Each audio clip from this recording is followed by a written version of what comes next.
Bonjour, et merci d'être venu à la 28e édition des Instants Experts organisés par le groupe Armbruster, dont le thème aujourd'hui va être « Est-ce que la ferme numérique, c'est la ferme de demain ?»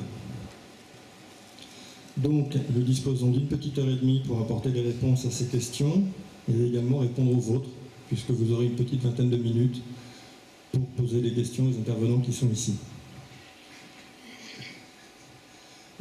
Parmi les personnes qui vont répondre à ces questions, on vous présente Madame Delphine Paul-Dauphin, donc qui est déléguée régionale de Négoce Centre-Est, donc la base régionale de la Fédération nationale de la Fédération des négoces agricoles. Et donc à ce titre, elle accompagne et elle représente les négoces adhérents au niveau régional sur tous les sujets qui les concernent, donc la ferme et les négoces du futur. Oui, je peux dire ça. Madame Pascaline Pierson, ici présente, donc ingénieure régionale Arvalis et responsable de la Digiferme de Saint-Hilaire-en-Vouèvre, qui est dans la Meuse. Alors une Digiferme, c'est une ferme expérimentale qui est organisée pour tester les nouvelles technologies numériques au service de l'agriculture. Okay. Monsieur Olivier Descroisettes, donc, qui est directeur du pôle service environnement de la société SMAG. SMAG est une société de services qui développe des outils informatiques pour les exploitations et les négoces agricoles, entre autres. Outils de gestion d'exploitation, outils de pilotage d'objets connectés, outils d'aide à la décision. Nous avons également M. Rémi Heim, qui est présent. Donc M. Rémi Heim, qui est exploitant agricole à Ilsenheim, et également gérant associé d'une SARL de transport et de travaux agricoles, et également, de ce que j'ai compris, utilisateur averti et assidu de toutes les technologies numériques. Un peu. Et M. Alexandre Teillet, qui est directeur général Europe de la société Climate Corporation. Alors Climate Corporation, c'est une société qui va proposer aux exploitations et aux exploitants agricoles de nouveaux outils d'aide à la décision pour améliorer la rentabilité de leur exploitation. J'ai été très vite sur les présentations pour passer directement aux questions. Pardon. Je m'appelle Emmanuel Guiner et j'ai créé un petit magazine sur Internet qui s'appelle Agriculture Connectée et qui ne traite que des sujets de l'agriculture connectée. Donc c'est pour expliquer au monde agricole, agriculteurs, exploitants, négoces, distributeurs, instituts techniques, tout ce qui se passe en France et à l'étranger sur ces technologies-là. Et donc j'ai le plaisir d'animer cette session aujourd'hui. Donc première question, aujourd'hui qu'est-ce qu'on appelle l'agriculture numérique? Comment est-ce qu'on peut la définir? Et donc je donne la parole en premier à M. Rémi. Oui, bonjour. Alors je voulais faire simplement, et j'ai créé pour ça un petit post où vous verrez l'agriculture numérique, c'est tout simplement pour démystifier un peu les choses, c'est relatif à de l'électronique, à de l'informatique, à des réseaux de communication. Je le séparerai moi personnellement en 5 parties que je vous ai mis là, et je pense que si on y regarde un peu plus près, chacun d'entre nous y est déjà plus ou moins. Alors ce qui se joue un peu sur aujourd'hui et demain, c'est d'une partie ce qu'on appelle la bulle du big data et une autre partie la blockchain, mais qui est de l'avenir. Et entre, je pense que moi j'ai situé une partie qui nous intéresse énormément, c'est la géodata. C'est ce qui va être très très important, c'est-à-dire toutes les données localisées à la parcelle, donc liées au sol, à l'environnement du sol, à votre environnement proche, et c'est ce qui nous permettra d'aller vers de l'agriculture de précision. Et c'est, à mon avis, tout l'enjeu de l'agriculture numérique au niveau agricole.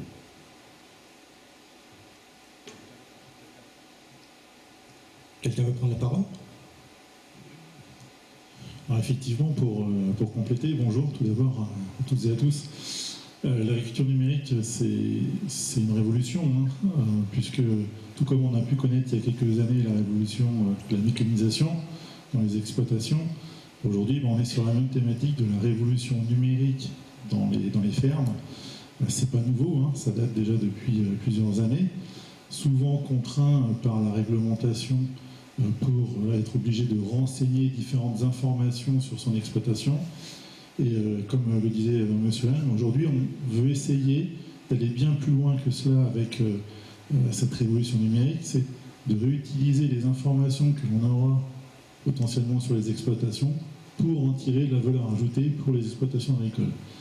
Donc c'est une ère qui débute, c'est un nouveau paradigme très clairement, où aujourd'hui on veut placer, comme les autres entreprises qu'il peut y avoir, les autres secteurs d'activité qu'il y a en France et dans le monde entier, l'agriculteur et l'agriculture en général au cœur du numérique.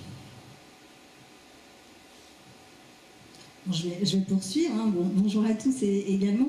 Et je pense que c'est d'ailleurs pour ça que les DigiFerm, quelque part, ont été créés, parce qu'on se dit que l'agriculture, c'est un formidable domaine d'application pour le numérique. D'ailleurs, vous le savez déjà, hein, il y a beaucoup d'applications qui sont développées. Moi, je viens de Lorraine et on est une ferme de polyculture élevage. Et très honnêtement, en élevage, on est déjà beaucoup plus connecté qu'en grande culture. C'est étonnant, mais c'est comme ça. Et je pense qu'effectivement, si je devais résumer moi, il y aurait deux grandes révolutions aujourd'hui. Un, c'est la collecte d'informations numériques, c'est-à-dire que demain, on va avoir accès à des informations auxquelles on n'a pas accès aujourd'hui, de manière très simple, de manière automatique. En fait, finalement, vous êtes agriculteur et puis demain, il faut imaginer que vous allez pouvoir parler, discuter avec votre outil de production, votre sol, vos plantes, le climat. Enfin, voilà, c'est quand même quelque chose d'extraordinaire. Et puis peut-être un point qui a pas été dit jusqu'à présent, je pense que la deuxième révolution, c'est peut-être aussi la robotique.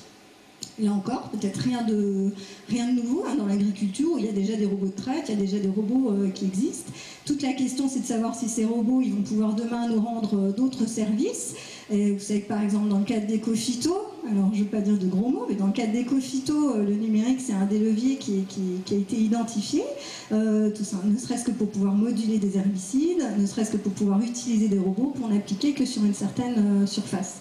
Donc je pense que l'agriculture numérique, c'est un petit peu tout ça, et que le vrai enjeu aujourd'hui aussi, c'est de le faire partager par tous, hein, et pas seulement par une élite, mais que ça soit accessible à tous les agriculteurs.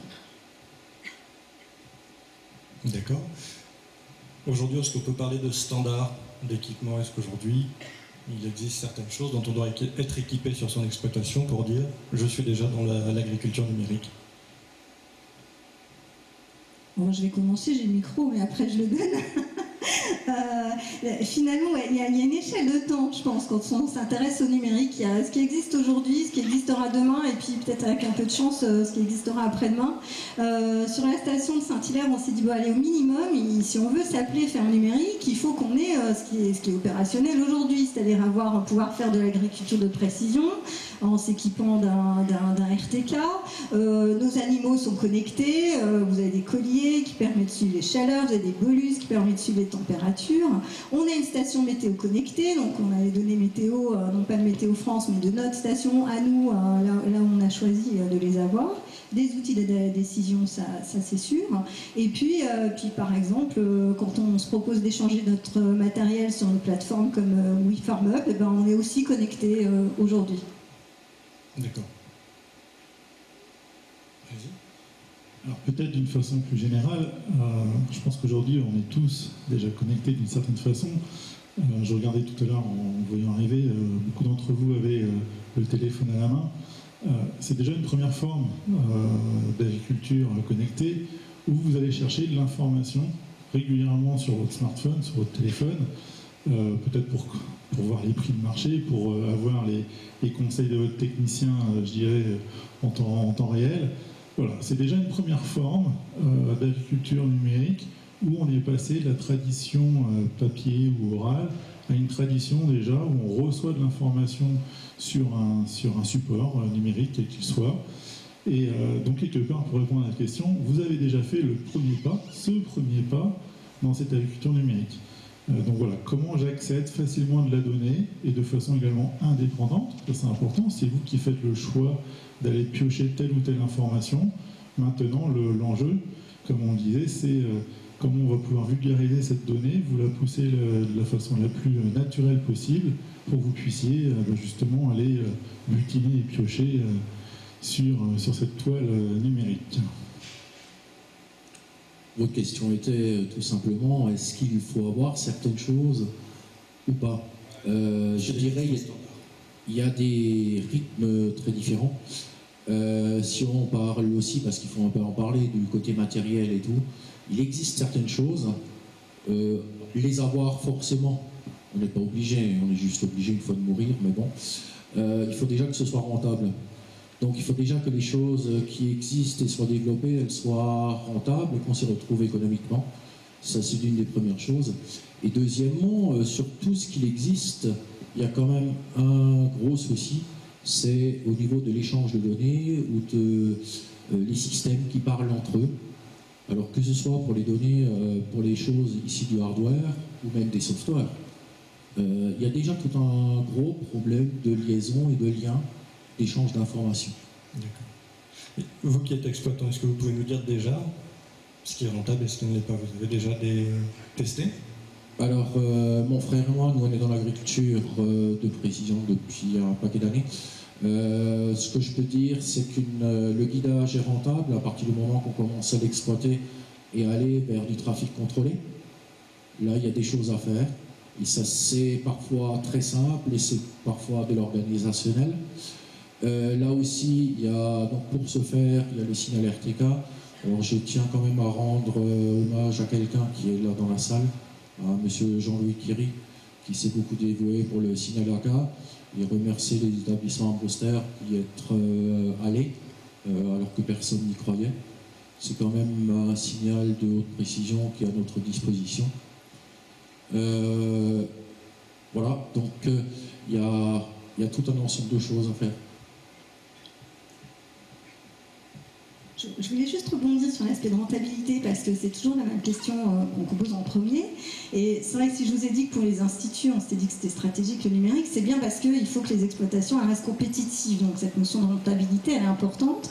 Mais on peut aussi se poser la question autrement. Si demain on a des obligations de respect de l'environnement, et ça c'est pas nous qui le décidons, c'est la société qui nous entoure qui le décide.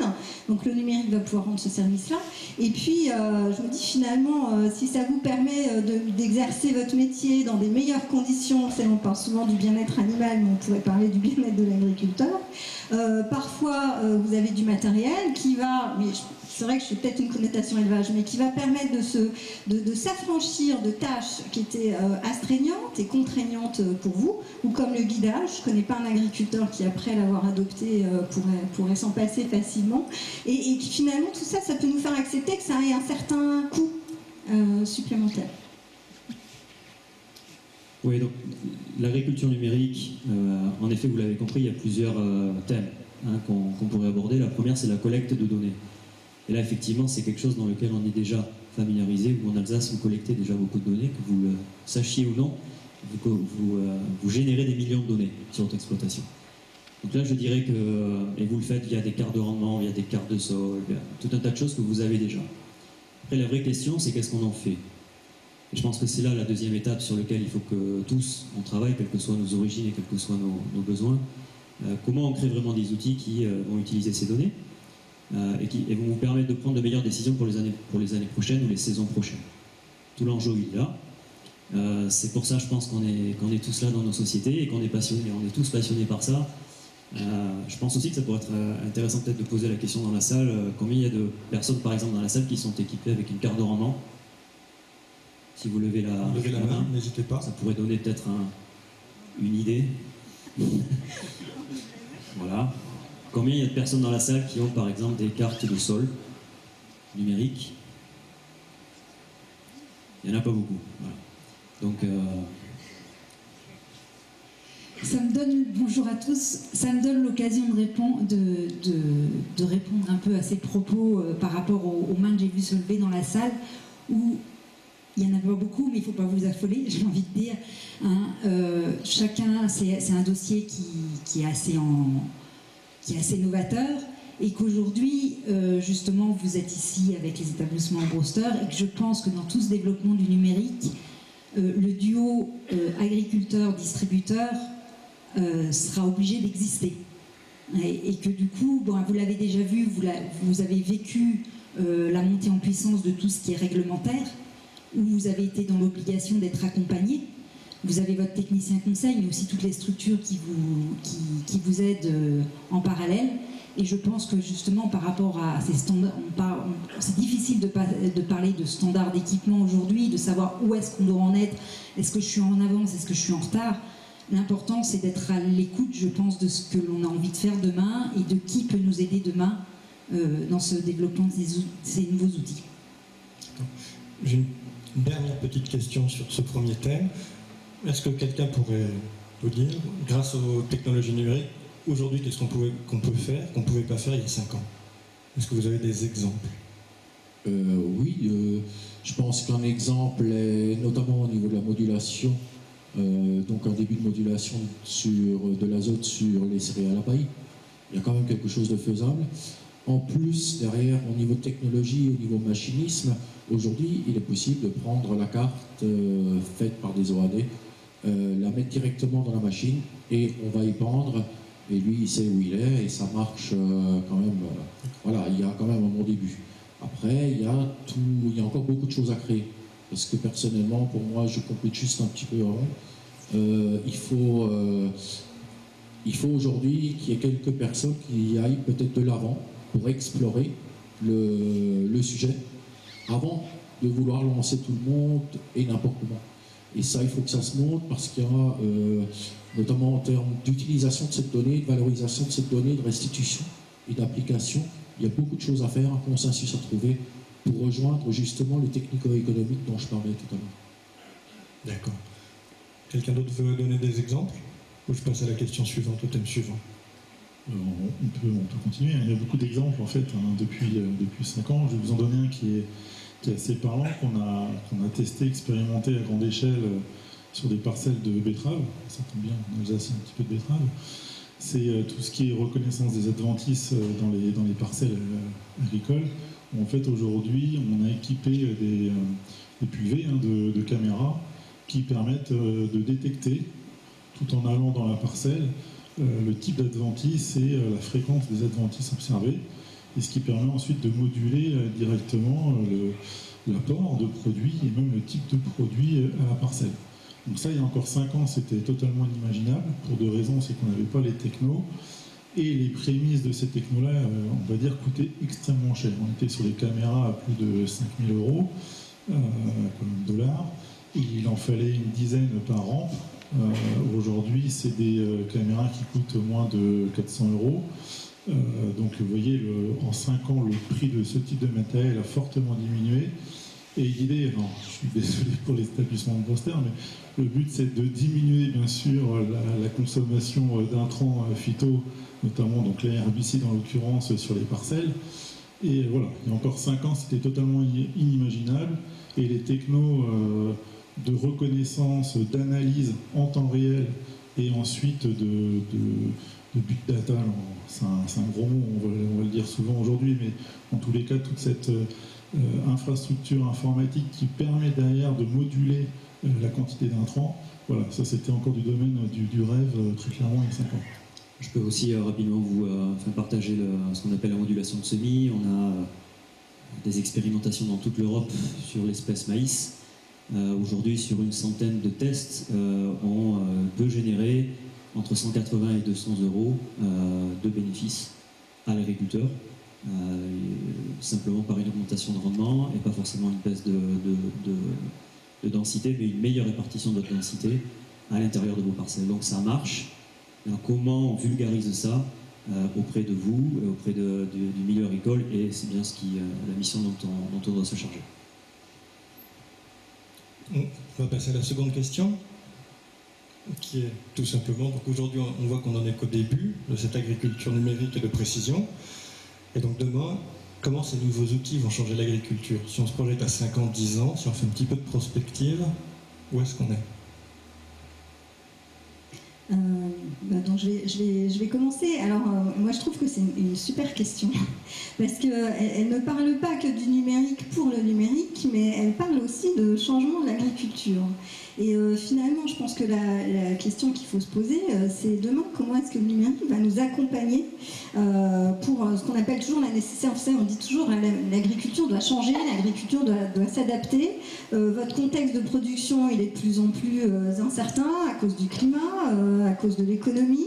Donc, ce qui fait que tout ça, vous êtes obligé de vous adapter en permanence. Et ça, c'est un gros enjeu pour l'agriculture demain. Demain, on pourra vous dire aussi, vous allez arrêter d'irriguer comme vous le voulez, n'importe comment. Vous allez avoir un accès restreint à différentes ressources. Alors, on peut parler de l'eau, on pourrait parler de l'azote, on pourrait parler des phytos. Et finalement, tout ça, ça nous fait dire que l'agriculture, elle doit évoluer, elle doit s'adapter. Alors, vous adaptez très bien, hein, vous l'avez déjà prouvé par le passé. Et ce qui est intéressant dans cette question, c'est de se dire, est-ce que le numérique va pouvoir m'aider pour m'accompagner dans ce nécessaire changement de mon exploitation? Alors la réponse, elle est oui, évidemment. Vous voyez, on a déjà donné des éléments de réponse tout à l'heure, en vous permettant d'avoir d'autres informations qui vous permettent de mieux prendre vos décisions, d'être beaucoup plus précis dans la manière dont vous allez piloter vos cultures, peut-être de gérer différemment vos investissements. Tout ça, ça va vous aider en fait hein, pour aller chercher peut-être un nouveau modèle d'exploitation demain. Ce qui est important dans tout ça, c'est de se dire peut-être on sera dans 5 ou 10 ans. De toute façon, vous ne serez pas tous au même endroit dans 5 ou 10 ans, j'espère. Puisque vous savez, quand on parle de changement des systèmes de production, il n'y a pas de modèle unique, et heureusement, parce que c'est encore vous, agriculteurs, je pense, dans 10 ans, qui resterez les décisionnaires de votre prise de décision. Et je pense que c'est ça qui est important. Peut-être que vous aurez des robots, mais c'est quand même vous qui déciderez dans quelle parcelle et à quel moment vous allez les placer. Peut-être que vous ferez des cartographies par drone, mais c'est vous qui choisirez la longueur d'onde que vous allez placer ou le capteur que vous allez placer sur votre drone.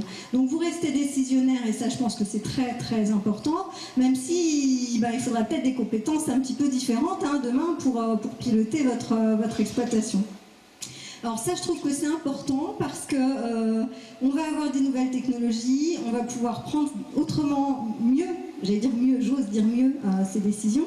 Mais est-ce que pour autant, vous allez vous retrouver tout seul devant votre écran, là, sur votre exploitation, pour prendre ces décisions? Je pense honnêtement que non. Parce que ce transfert sur le terrain des nouvelles connaissances acquises, je le disais déjà, mais le fait que chacun puisse avoir sa chance, hein, puisse avoir accès à ces nouvelles technologies, ça va rester aussi le rôle du conseiller. Donc, je pense qu'il y aura encore des conseillers demain aussi, donc, qui vont aider au changement de l'agriculture. Simplement, le profil agriculteur va changer, le profil de votre conseiller va changer, et que si honnêtement aujourd'hui vous pouvez changer sur une dose, le choix d'un produit, peut-être que demain vous allez changer sur la longueur d'onde à choisir, ou sur le réglage de votre robot, ou sur le fait qu'il sera judicieux ou pas d'intégrer vos données pluvio de votre station météo dans vos outils. D'accord. Si on parle par exemple un petit peu d'irrigation demain, qu'est-ce qui va se passer? Gestion des maladies? Alors, on parle beaucoup, je ne suis pas spécialiste de l'irrigation, donc voilà, je laisserai la parole. On parle beaucoup d'adventices, c'est vrai, mais pourquoi? Parce que c'est un gros enjeu aujourd'hui, le désherbage hein, sur les exploitations. Faut savoir qu'il y a plein d'autres thématiques qui sont travaillées. Alors là aussi, hein, je me dis, il faut passer du rêve à la réalité quand même, hein, parce que quand on veut tester des choses sur une digiferme, hein, par exemple, il y a effectivement tout ce qu'on voit au salon de l'agriculture et tout ce qu'on voit sur des vidéos. Et puis il y a ce qu'on peut avoir chez soi pour tester, hein, et parfois la chute est un petit peu rude. Donc il y a quand même des thématiques qui sont à l'étude. On parle d'adventisme, mais demain il y a aussi des travaux sur la reconnaissance des maladies, mais de façon présymptomatique en travaillant dans l'infrarouge. Donc on imagine demain pouvoir savoir s'il y aura de la septo avant même qu'il y ait eu, juste après l'inoculation. D'accord. Je pense pour répondre à cette question, comment ces nouveaux outils vont-ils changer l'agriculture? Dire on peut rêver des robots et des machins, mais à un moment donné, il faut que vous ayez une exploitation qui soit rentable. Et à la base, on va parler d'agronomie. Il va falloir qu'on continue à faire de l'agronomie. Et pour moi, une des révolutions très, très pragmatiques et concrètes, c'est comment fait-on mieux d'agronomie sur nos parcelles pour produire plus en consommant moins. Je pense qu'un des thèmes assez évidents aujourd'hui que tout le monde voit, c'est qu'aujourd'hui, vous managez vos exploitations par parcelle ou par nombre de parcelles. Demain, vraisemblablement, vous allez les manager par micro-zones, donc par mètre carré. Chaque mètre carré aura des besoins spécifiques et vous serez capable d'y répondre, d'abord de les lire, ces besoins, et d'y répondre avec un peu plus d'innovation qui va arriver sur votre ferme. Je crois que c'est ça la révolution, c'est manager votre ferme, non plus par hectare ou par parcelle, mais vraiment par mètre carré. Et ça, donc, ça va générer effectivement beaucoup de changements pour tous nos agriculteurs. Nous, on est là pour relever le défi. Oui. Donc, il va les accompagner pour relever ce défi, pour les aider à prendre en main tout ça. Parce que c'est, comme d'habitude, une chose de plus qui se rajoute à ce qu'il y avait avant. On ne va pas vous retirer les choses que vous aviez, hein. On vous en rajoute et on vous en rajoute. Alors, comme tout à l'heure, quelqu'un parlait de révolution, je dirais non, c'est pas une révolution. Vous avez marqué dessus des outils qui vont changer l'agriculture. Non, l'agriculture, on ne va pas la changer. On a des savoir-faire, on sait faire pas mal de choses. Mais comme disait M. Le Tellier, on va plus rester à l'espace de la région, plus à l'espace peut-être à l'échelle d'une commune. On va commencer à être plus précis. On va rentrer dans ce que moi j'appelais au départ la géodata. On va être à l'intra-parcellaire, à l'intérieur de chaque parcelle. Et pour ce, il faudra être un peu plus rigoureux, un peu plus précis, mais tout ça, ça va se construire. Maintenant, par exemple, pour l'eau, au niveau de l'irrigation, je pense que les gestions d'irrigation évolueront grâce à cette agriculture de précision. Il faudra acquérir des données, il faudra créer des modélisations, il ne faudra surtout pas en avoir peur. Ça va pour en sortir quelque chose qui nous amène de la productivité, parce que là est tout le sens. Sinon, pour faire joujou des belles cartes, ça ne servira à rien du tout. Donc c'est pour ça, les termes révolution ou changer d'agriculture, je déteste ça. Moi je dirais une évolution. Et une évolution qui se fera en plusieurs temps. Il ne faut surtout pas en avoir peur. Parce qu'aujourd'hui on en parle beaucoup, ou peut-être de trop, et ça fait peur. Et c'est pas le but. C'est pour ça qu'au départ, j'ai voulu classer en 5 branches un peu différentes le numérique pour un peu ouvrir le tout. Oui, je partage aussi tout à fait ce terme d'évolution parce que, et la notion d'outils, les outils que vous avez aujourd'hui, vous continuerez à les avoir demain.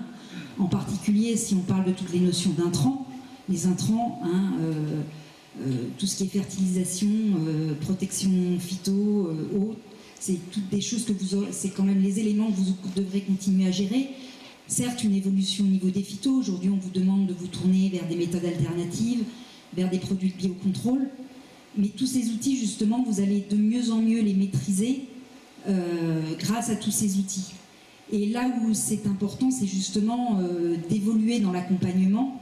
Et vous pouvez remarquer qu'aujourd'hui, dans tous les négoces, on le voit dans toute la presse agricole, quand on parle de la distribution, aujourd'hui, ils sont souvent faits des focus sur le responsable service. Nouveau poste qui a été créé dans la plupart des structures du négoce agricole à partir du moment où il y a des équipes suffisamment conséquentes. Ce responsable service, qu'est-ce qu'il a comme mission? C'est justement de vous accompagner et d'être en capacité de faire le lien entre les outils que vous utilisiez hier et finalement les méthodes que vous aurez demain au travers de toute cette agriculture numérique. Alors c'est aussi quelque chose qu'on voit au niveau des formations, hein. Aujourd'hui dans les recrutements aussi de justement vos techniciens conseils, c'est toutes des personnes qui sont aujourd'hui en Bac+3, Bac+5, qui sortent d'écoles où systématiquement maintenant a été intégrée une formation sur l'agriculture numérique. Donc c'est dans le sens de l'histoire, tout le monde a nécessité de progresser ensemble. Et aussi, dernière chose aussi à ce sujet-là, justement hier, qu'est-ce que le négoce vous proposait? Des outils, des produits purement. Demain, aujourd'hui, c'est quelque chose qu'on entend souvent, on ne propose plus un produit, mais une solution. Une solution, c'est justement l'adéquation entre tous ces outils d'hier et toute cette agriculture numérique, entre autres. En particulier sur les OAD, c'est typiquement, je pense, l'exemple que vous connaissez déjà. Vous voulez le parler?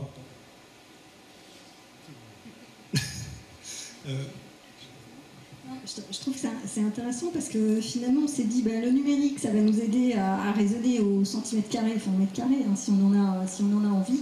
Et à l'inverse, moi quand je parlais nécessaire évolution de l'agriculture, on vous dit arrêtez de raisonner à la parcelle aussi, raisonnez système, prenez de la hauteur, raisonnez rotation, etc. Et vous voyez que finalement on semble partir dans deux directions complètement différentes, alors qu'en fait ça va très bien se compléter tout ça.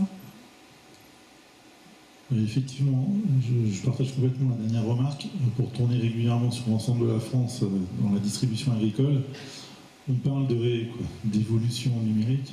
Je parlais tout à l'heure de révolution industrielle, mais c'est bien, tu m'as fait un petit clin d'œil. On parle beaucoup de l'intraparcellaire. Soit, c'est vrai qu'on va essayer d'aller plus finement caractériser les informations. Pour autant, quand on fait le point, le diagnostic chez les distributeurs, déjà il y a une méconnaissance ou une mauvaise connaissance des pratiques des exploitants à l'ensemble du territoire. C'est impressionnant. C'est-à-dire qu'on pense que finalement on connaît bien ce que fait l'exploitant, on sait le guider, le conseiller au mieux, et finalement on se rend compte que dans un secteur donné, dans un secteur géographique donné, eh bien, il y a peut-être un exploitant qui sort du lot systématiquement par rapport à ses collègues environnants parce qu'il a adapté ses pratiques culturelles différemment. Et donc aussi un des enjeux de cette nouvelle agriculture numérique, c'est finement d'aller chercher de l'information, mais également parfois d'arriver à sortir, on va dire, la bonne pratique parmi tant d'autres qui va faire que vous allez pouvoir piloter au mieux votre exploitation. Et ça, c'est un enjeu d'aller rechercher de la donnée, de partager, de consulter avec différents instituts pour se dire quel est le bon itinéraire culturel, technique à adopter dans telle situation, dans tel cas de figure, pour vous permettre effectivement à chaque fois d'aller chercher de la marge au mieux sur l'exploitation. Donc c'est vrai quand on parle d'évolution numérique, d'agriculture numérique, il y a ces deux champs d'investigation. Il y a le plus finement possible, l'intraparcellaire, mais il y a également comment je vais consolider et rechercher le meilleur itinéraire technique possible à une échelle donnée, un bassin par exemple, un canton, un département, peu importe, un type de sol, pour aider au mieux l'exploitant ensuite à conduire au mieux son exploitation.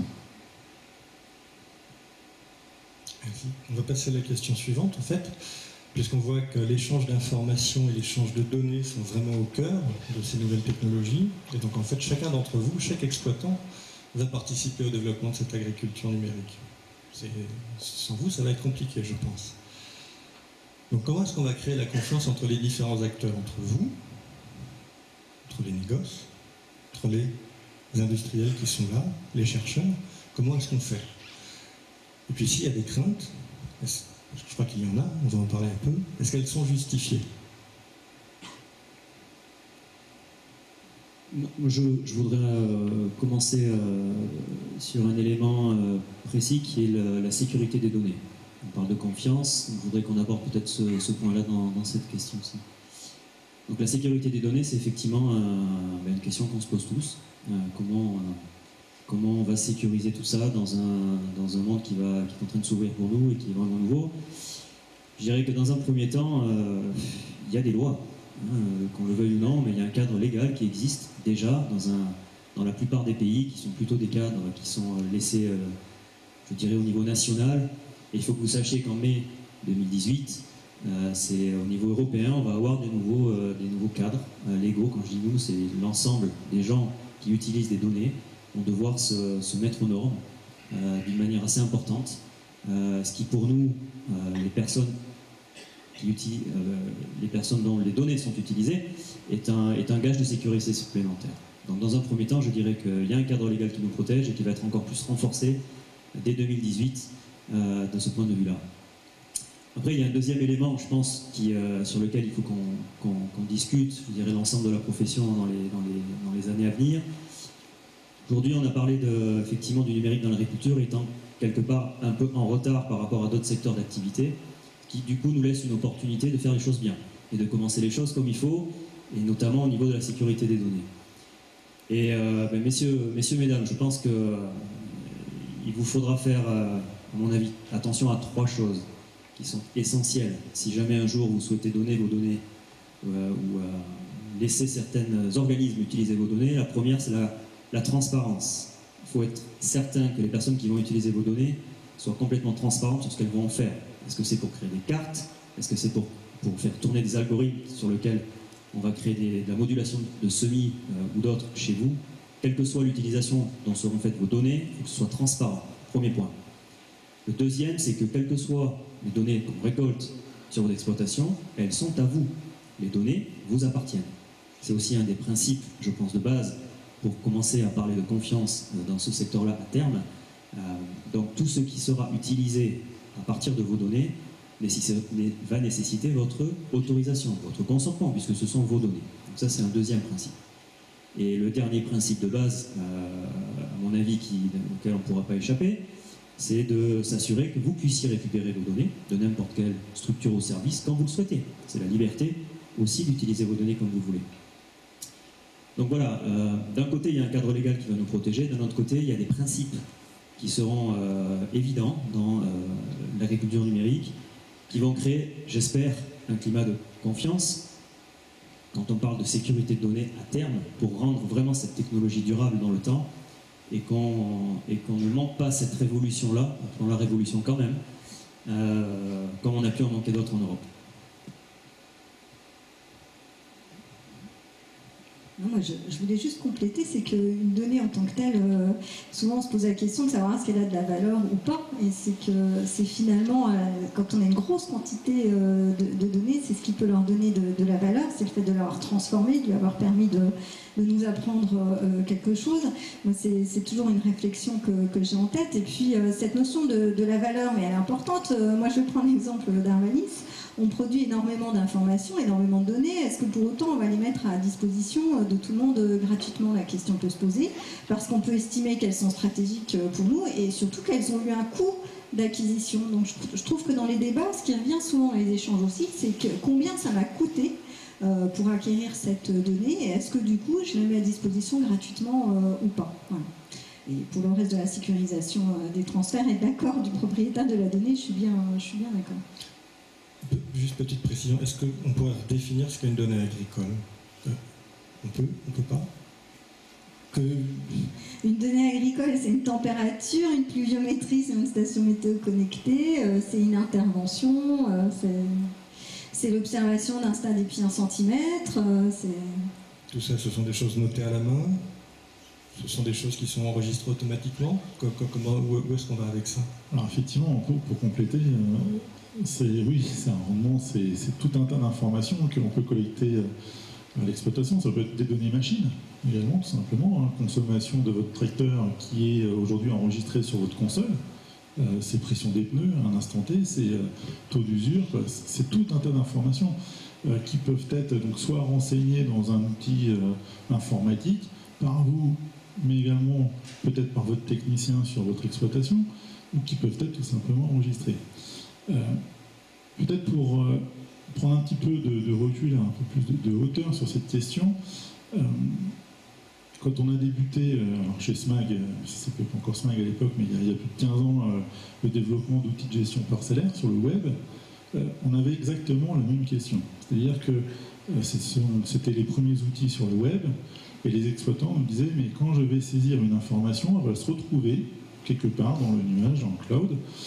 Qu'est-ce qui va se passer? Est-ce que je vais me retrouver dépossédé de mon information? Quelle garantie m'apportez-vous sur le transfert de la donnée ou sur le stockage? Et finalement, on se retrouve au même niveau qu'il y a 15 ans. C'est-à-dire que, comme il a été dit, aujourd'hui, les hébergements sont en place, les sécurisations de données sont en place. D'accord? C'est-à-dire que tout bon éditeur ou société informatique se doit de montrer patte blanche sur ses compétences et capacités à gérer l'information. Et je peux vous dire qu'aujourd'hui, on a un organisme tel que la CNIL qui vient vérifier régulièrement nos bases de données pour s'assurer qu'on n'en fait pas n'importe quoi et que la donnée n'est pas transférée à un tiers. Donc ça, c'est très important. On pourrait prendre le même exemple avec les banques. Aujourd'hui, je pense que tous, autant que vous êtes dans la salle, vous allez consulter vos comptes sur le site web, et pour autant ce sont des données hautement plus sensibles que des données intervention que vous auriez pu saisir à un moment donné. Ça veut dire que finalement vous avez fait confiance à votre organisme bancaire qui sait stocker de la donnée, qui sait la gérer, qui sait l'héberger sans que ça parte à volo à droite à gauche. Ouais, puis après, il y a aussi il y a deux types de données, on va dire. Pour compléter la question, il y a ce qu'on appelle les données personnelles. Donc, quand il y a votre nom, votre adresse, par exemple, votre âge, votre lieu de naissance, ça, ce sont des données hautement confidentielles qui sont grandement sécurisées et très réglementées. Puis après, il y a toutes les données qu'on appelle plutôt anonymes, qui vont plus, en ce qui vous concerne, correspondre par exemple à un niveau de rendement ou à le nombre de rangs sur vos épis, j'en sais rien, tout ce qui a pu être collecté mais qui n'est pas identifiable ou connectable à vous personnellement. Et là, effectivement, on rentre aussi dans une autre type de gestion. Voilà, juste en complément, aujourd'hui, pour être clair, il y a des gens qui sont très sensibles sur les données personnelles et c'est normal, et c'est pas que pour l'agriculture, c'est très réglementé. Puis après, il y a tous les principes de comment on utilise des données qui sont moins personnelles et plus anonymes qu'il faut qu'on mette en place en tant que communauté agricole. J'ai une question pour Monsieur Haim. Vous êtes exploitant agricole. Vous créez, vous collectez des données. Est-ce que vous avez peur de les donner à quelqu'un? Et vous êtes aussi gérant de terrain. Vous collectez des données sur d'autres exploitations. Qu'est-ce que vous aimeriez pouvoir en faire au service des exploitants pour qui vous travaillez? Alors tout d'abord, c'est clair que les données, pour rebondir un peu dans ce qui a été dit, c'est restreint par la loi, enfin c'est vérifié, c'est un peu encadré par la loi. Maintenant, il faut quand même un peu dédramatiser un peu le sujet, sans pour autant le prendre à la légère. Tout un chacun qui a son compte Facebook ou qui va sur Internet, chez Amazon, chez n'importe, pour utiliser le service, vous cochez tout ce que vous acceptez. Vous n'avez pas lu les 50 ou les 60 pages qui sont derrière, et finalement, voilà. Quand même, il faut être conscient de ça. Moi, pour les données, pour l'échange de données, moi je dirais quelque part que c'est peut-être un faux débat. Enfin, je pose peut-être cette question. Tout simplement, à partir du moment que vous donnez des données à quelqu'un, c'est pour qu'elles soient valorisées et pour que quelque chose vous revienne. Et donc, c'est ce qu'on appelle du gagnant-gagnant, où chacun y trouve son compte. Bien entendu, quand il y a une valorisation au passage, comme le travail que nous on fait, on aimerait bien que ce soit un peu mieux payé, mais bon, ça mérite un peu le salaire aussi, hein, il faut quand même aborder la question aussi. Je crois que cette histoire de se passer les données ou de transférer les données ou de propriété de données est en fait très simple si un retour gagnant-gagnant.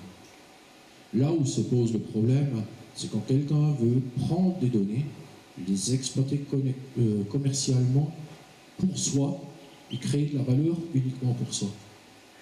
Et vous savez, ça c'est des choses, bon, sur le coup, parfois ça fait mal, mais ça dure jamais longtemps. Et ça se sait toujours une fois, et quand les scandales éclatent, généralement, ces boîtes, elles ferment boutique et c'est réglé. Donc, voilà, déjà d'une chose. Alors pour vous répondre plus précisément à votre question, je collecte des données par rapport à ce que je fais. Alors déjà, moi, à mon frère et à moi, ça nous sert un peu à comprendre et à évoluer sur toute cette partie numérique. Je ne les donne à personne. Alors, ce qu'on fait avec, c'est que nos clients qui le souhaitent, on s'appuie sur ces données, sur ce qu'on a collecté, pour leur donner un conseil à l'appui de ça. Conseil, bien sûr, qui prend aussi en compte un peu l'expérience qu'on a dans différents endroits, mais dont ils n'ont pas besoin d'avoir connaissance, précisément. Voilà. Il y a toute une démarche à faire, et je n'ai jamais vu un de mes clients me dire « Ah tiens, est-ce que tu as enregistré, hein, tu l'effaces tout de suite ». Surtout ceux auxquels après on leur ramène un plus en... Voilà. Ok, merci. Donc comme on l'a vu, on vous en demande toujours un petit peu plus. Hein. Tous les ans, vous avez des nouvelles couches, des nouvelles exigences. Vous devez vous occuper de l'environnement. Vous devez tracer tout ce que vous faites. Vous devez rassurer le consommateur parisien. Enfin, bon, j'en passe et des meilleurs. Mais comment est-ce que ces nouveaux outils peuvent aider les exploitants que vous êtes, qui tous les ans ils ont pris une nouvelle couche? Comment est-ce que ça peut vous aider? Alors, effectivement, il y a un autre défi qui attend le monde agricole, hein, on en parle régulièrement, c'est que notre planète, chaque année, accueille de nouveaux habitants et de nouvelles bouches à nourrir. Donc la pression est clairement mise sur le monde agricole pour produire plus, clairement, soit en France, soit dans d'autres pays. Et je pense que vos techniciens ou les établissements de roster disent souvent, c'est comment on fait pour vous accompagner dans cette productivité, mais pas n'importe comment. Produire, c'est bien. On l'a vu tout à l'heure, il y a de nombreux défis, notamment environnementaux. On a entendu parler récemment de la crise du fipronil, avec tout ce qui est consommation d'œufs. Mine de rien, l'agriculture numérique, il y a 20 ans, quand on parlait de la vache folle, si on se remet un petit peu en arrière, on était incapable de tracer les sources, on va dire, potentielles de problèmes liés à cette maladie. Là, mine de rien, en une semaine, le législateur, les institutions ont réussi à tracer en Europe, mine de rien, c'est pas si facile que ça, la provenance des différents producteurs et on va dire, les malversations, je mets des guillemets, mais qui ont été commises en produisant ces œufs. Donc, moi je pense que c'est un premier niveau d'information qu'il faut retenir, c'est que même si on a mis en exergue ces défauts par rapport à la réglementation, mine de rien, le monde agricole, en une semaine, a été capable de réagir, de trouver la source, de sécuriser la filière, de retirer les lots, et donc de rendre transparent son mode d'action. Donc mine de rien, le premier niveau, le premier défi, on vous embête tant avec cette fameuse traçabilité, cette réglementation et les outils numériques qui vont dans l'ensemble de la filière, hein, c'est pas uniquement les exploitants, hein, ça va du producteur jusqu'à la filière aval, a permis de relever ce premier défi de transparence du monde agricole. Un des défis qui va nous arriver, hein, on en parle depuis tout à l'heure, c'est comment on vous accompagne dans cette évolution sur ces outils-là, évolution, révolution. Ça montre bien justement le formidable défi, puisqu'on ne sait pas où placer la barre. Clairement, est-ce que c'est la suite logique de votre travail, de votre métier, ou est-ce qu'on change totalement de cap? Et là, on va vous demander un effort complémentaire. Donc ça, c'est un formidable défi qui nous attend. Et tous autour de la table, on l'a dit, pour moi, finalement, la finalité n'a qu'une seule, c'est comment on pérennise les exploitants agricoles, on va dire la ferme France, demain. Si on a un seul défi avec les outils numériques, c'est quelle valeur ajoutée on va vous apporter demain pour finalement dégager plus de marge sur votre exploitation. Si on arrive à relever ce défi-là, tous autant qu'on est autour de la table, pour moi, ça sera gagné.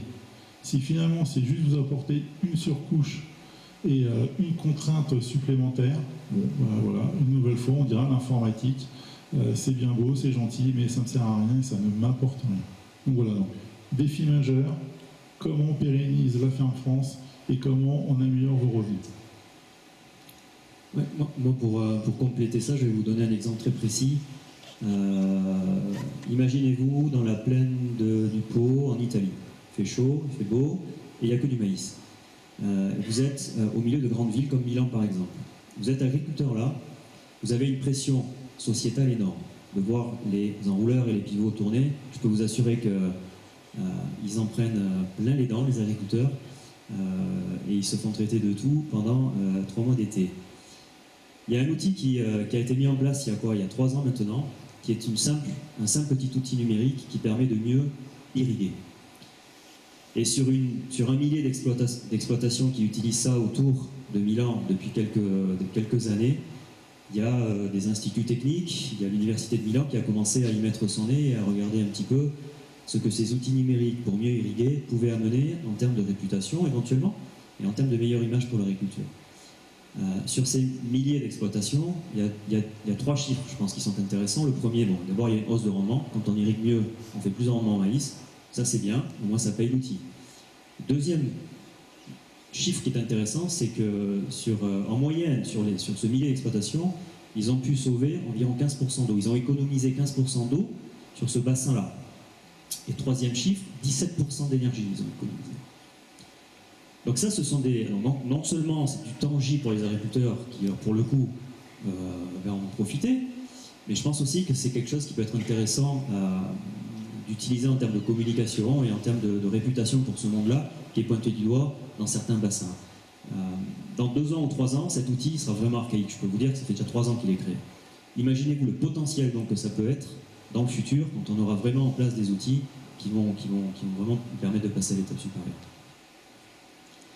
Je rajouterai un mot dans la mesure où justement le négoce agricole pour moi est un maillon, fait partie des, des différents maillons de la filière du producteur au consommateur final. Et quand on parle valorisation, valeur ajoutée de la donnée, je pense qu'il y a 2 aspects. Il y a l'aspect communication et puis l'aspect de vos métiers et l'aspect valorisation de vos productions. Dans la partie communication, souvent, alors c'est un terme que j'aime pas toujours parce qu'on parle souvent toujours de défense de métier. Défense de métier de l'agriculteur, comme si vous aviez à vous justifier tout le temps.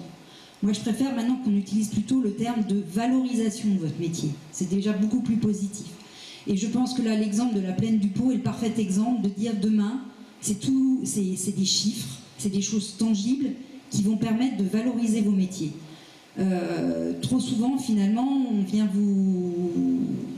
on vous engage sur des chiffres qui vont contre vous.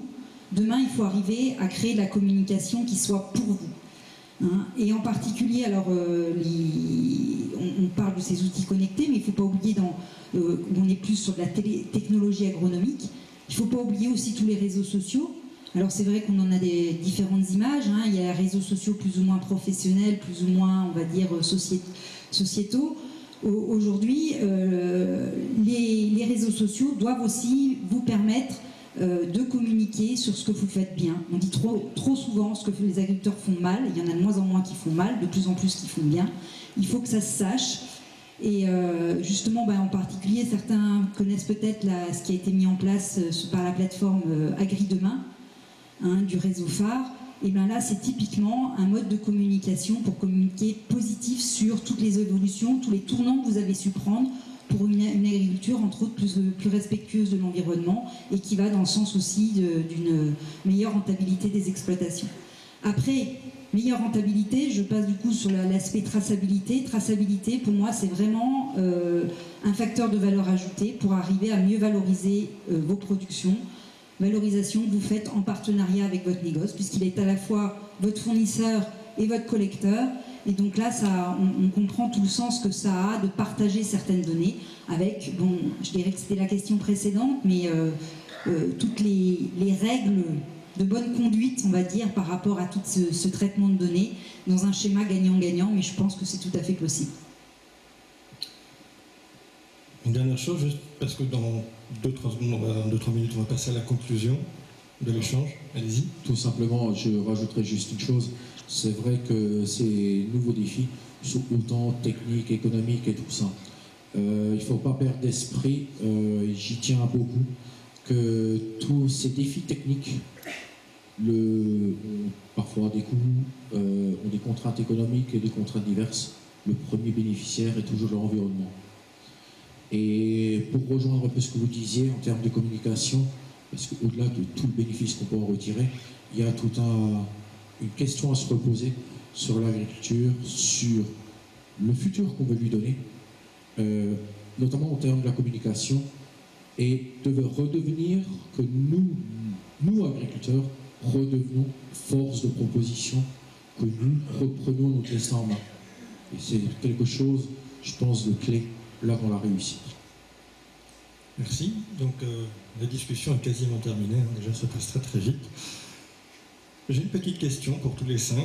Je vais vous laisser 1 minute chacun pour répondre. En fait, on a beaucoup parlé d'agriculture numérique. Donc la question, c'est simple. C'est quoi? C'est juste un phénomène de mode ou c'est absolument beaucoup plus profond que ça et aujourd'hui, on ne peut plus s'en passer? Et on va devoir y passer. Je vais commencer. Je crois que là, j'ai commencé même déjà à répondre précédemment. Je crois qu'il y a un mot encore qu'on n'a pas prononcé, c'est le mot agroécologie. Demain, vous, les exploitations agricoles, vous avez à relever ce défi de l'agroécologie. C'est le mot qu'on entend un peu dans tous les débats. Un défi de l'agroécologie qui est à la fois demandé par vos marchés et par la société civile. Alors en parallèle de cette agroécologie, on dit qu'il faut que ça se fasse selon les 3 piliers du développement durable, le sociétal, l'environnemental et l'économique. Alors moi j'ai envie de mettre en parallèle finalement de ces 3 piliers, 3 autres piliers, le pilier technique, le pilier commercial, dans le sens où vous avez obligation de répondre aux attentes du marché, et un pilier communication. Et je crois qu'une fois qu'on a cité ces 3 piliers, on se dit forcément que l'agriculture numérique, c'est un magnifique outil pour répondre à ce défi et finalement à ses obligations, parce que quand même, il faut regarder les choses en face. Je pense qu'il y a un facteur obligation qu'on est obligé de reconnaître. Et au milieu de tout ça, comment se positionne le négoce vis-à-vis des exploitations agricoles? Je pense que c'est en collaborant ensemble vers ces objectifs que vous arriverez à relever ces défis. Et pour moi, l'agriculture numérique, qu'est-ce que ça va permettre? Dans un premier temps, d'avoir des techniciens conseils, toute une équipe du négoce qui va être en capacité de faire de meilleurs diagnostics. Derrière, de répondre et d'avoir des itinéraires techniques, des conseils techniques plus précis, plus adaptés aussi aux objectifs que vous-même vous auriez partagés en amont, parce que tout le monde n'a pas les mêmes objectifs, d'avoir derrière un meilleur suivi de campagne et au final, finalement, une meilleure valorisation de votre production grâce, entre autres, à la traçabilité et par rapport à la communication aussi que vous pourrez faire par rapport à votre conduite d'exploitation, parce qu'aujourd'hui, on le dit aussi, le consommateur final, il a besoin de savoir d'où sort son alimentation. Merci. Alors pour répondre à la question, je pense qu'on peut regarder un peu l'actualité pour savoir si c'est un effet de mode ou un phénomène plus profond. Il n'y a qu'à voir les firmes phyto, comment elles investissent dans le rachat de certaines entreprises. D'ailleurs, Clamate est un très bon exemple, où je pense que si aujourd'hui ces firmes prennent part dans le chiffre d'affaires et même dans le contrôle de ces sociétés, c'est qu'elles estiment que c'est l'avenir. Maintenant, moi, la vraie question qui se pose derrière tout ça, c'est comment cette donnée-là va être utilisée, on l'a vu tout à l'heure, par les différents acteurs. Est-ce que c'est l'exploitant qui va finalement posséder cette donnée, ou bien est-ce que ça va être géré par des multinationales diverses et variées? Ça c'est une vraie question qui se pose, et je pense que ce fera l'objet d'un autre débat. Mais voilà, tout simplement, clairement, c'est pas un effet de mode. Si vous avez d'énormes multinationales qui investissent des centaines de millions de dollars dans des sociétés aujourd'hui, c'est qu'elles ont compris que demain, il y avait un intérêt pour ces nouvelles technologies à vous apporter des nouveaux services, très clairement. Merci. On fait la queue de deux, c'est bien. Oui, moi je suis complètement d'accord. Je pense qu'au-delà de l'agriculture, c'est tout le secteur agroalimentaire qui va bouger avec le numérique et qui s'y intéresse. Finalement, dans nos discussions, on se rend compte que c'est pas tellement des freins techniques. Aujourd'hui, on a plein d'idées pour savoir quoi faire avec du numérique. C'est plutôt des freins économiques. Et c'est vrai que l'agriculture, c'est quand même un monde où les investissements, les amortissements, c'est quand même plutôt sur du long terme. Et puis les marges aujourd'hui, elles sont pas super non plus. La seule chose, je voulais retenir en conclusion, c'est que dites-vous quand même que l'équation économique d'aujourd'hui, c'est peut-être pas celle de demain, et que si vraiment demain on a un accès très limité à certaines ressources, ou si par exemple il y a des démarches qualité qui se mettent en place, qui récompenseraient par exemple une agriculture qui serait de ce fait plus précise, et peut-être que la donne elle changera un petit peu. Merci. Alors, phénomène de mode, vous savez, vestimentaire, tous les ans il y a les défilés avec le diachifère et tout ça, ça passe, ça change tous les 6 mois. Donc un phénomène de mode, généralement ça dure pas, ça fait pchit, c'est comme le vent qui passe et qui s'en va. C'est pour ça que tout à l'heure j'ai insisté sur le fait que c'est une évolution. On n'a attendu personne. Dans le monde agricole, on n'a attendu personne. Par contre, c'est vrai que la traçabilité, c'est arrivé à un moment où c'était compliqué avec l'Europe. Ça a été abordé de façon punitive. Peut-être qu'on n'a pas abordé du bon sens. On ne l'a pas utilisé comme il fallait. Je pense qu'aujourd'hui, l'occasion que certains veulent mettre le numérique en épingle, c'est à nous, agriculteurs, de la saisir pour reprendre un peu la main, pour redevenir pilote de notre métier, pilote de notre avenir, et en faire quelque chose de constructif. Et bien sûr aussi, et il n'y a pas à rougir, montrer qu'on fait un maximum de bonnes choses et qu'on est quand même une des agricultures les meilleures au monde. C'est vrai. Monsieur Tellier, pour la fin. Oui, je pense qu'il faut se rappeler que en 2050, on sera combien? 9 milliards? Toutes les études sont en train de nous faire peur avec des chiffres qui sont clairs. On aura une augmentation de la population, on va avoir de moins en moins de terres agricoles, mais l'agriculture va être vraiment au centre d'enjeux sociétaux énormes, bien plus encore importants qu'ils le sont aujourd'hui. Et effectivement aussi, je fais partie de ceux qui pensent que l'agriculture numérique peut être un des outils pour répondre à ces enjeux sociétaux. On vous a déjà, tout au long de ces dernières minutes, donné quelques exemples concrets de la valeur que ça peut amener au niveau d'une exploitation, au niveau d'un bassin, au niveau d'un pays. Je reste convaincu effectivement que ça peut amener ça. Je peux vous dire aussi que je suis en train de construire des équipes, je suis en train de recruter des gens. Il va y avoir des gens extrêmement passionnés par ce dossier-là dans les années à venir, qui vont vraiment tout mettre en œuvre pour y arriver. Et je suis complètement convaincu que l'agriculture française, on va remettre l'agriculture française là où elle doit être, dans des enjeux globaux qui sont énormes. Et vous pouvez nous faire confiance pour mettre toute la motivation qu'on aura pour rendre l'agriculture française compétitive.